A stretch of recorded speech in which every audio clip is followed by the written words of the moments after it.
These graph questions are pretty standard. They give you a graph of g, and they're telling you that g is the derivative of f, or, in other words, the integral of g is f, okay?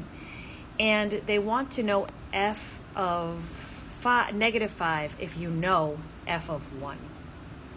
So f of negative 5, we're going to take as the displacement from f of 1. You basically have to have some starting point, and we're going to start from the fact that f of 1 is 3.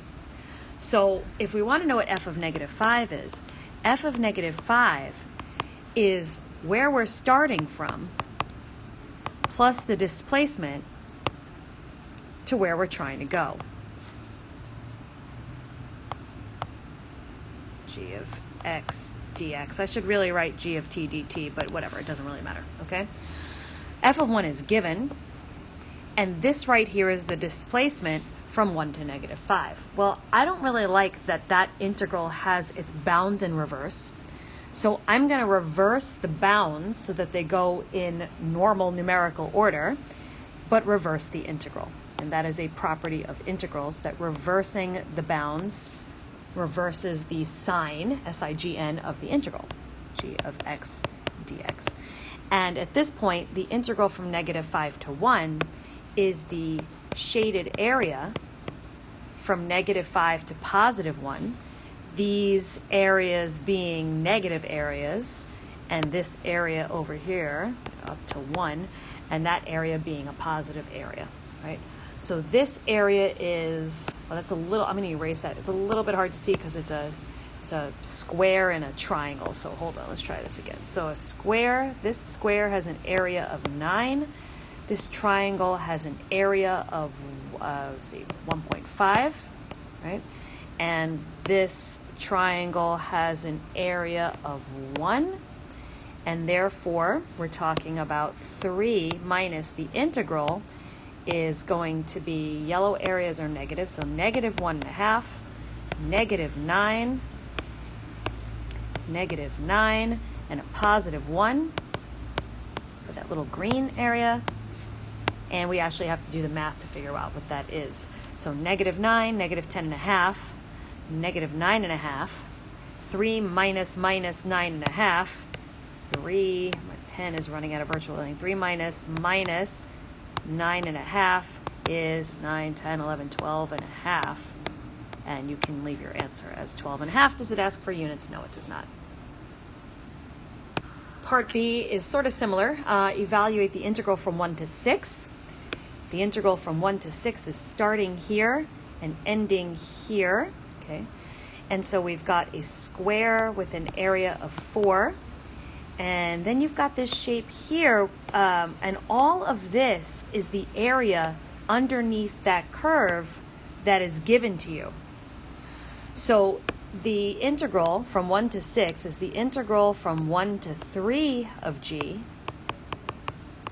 plus the integral from 3 to 6 of this blue equation right here, 2 parentheses x minus 4 to the power of 2, right?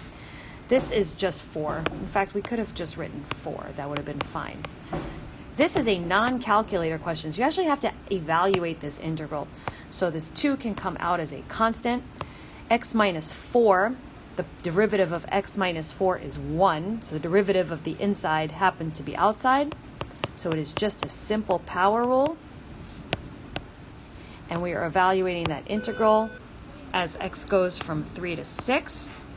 So this blue is 2/3. 6 minus 4 is 2. 2 cubed is 8. 3 minus 4 is negative 1. Negative 1 cubed is negative 1. And so this is 2/3 of 9. 2/3 of 9. And yes, you have to do all of this without a calculator. 2/3 of 9 is 6. And then it becomes 4 plus 6, which is 10. Okay, problem C says, on what open intervals is the graph of F inking and concave up? Inking, F inking. F increasing means that F prime is positive. That's F increasing. F increasing. F prime is G. So we're looking to where G is positive, And that means above the axis, above the x-axis. That is where f prime is positive. Where is f prime concave up? Where is f concave up is where f double prime is positive. That's just a definition you need to know. F double prime is positive. If f prime is g, then f double prime is g prime.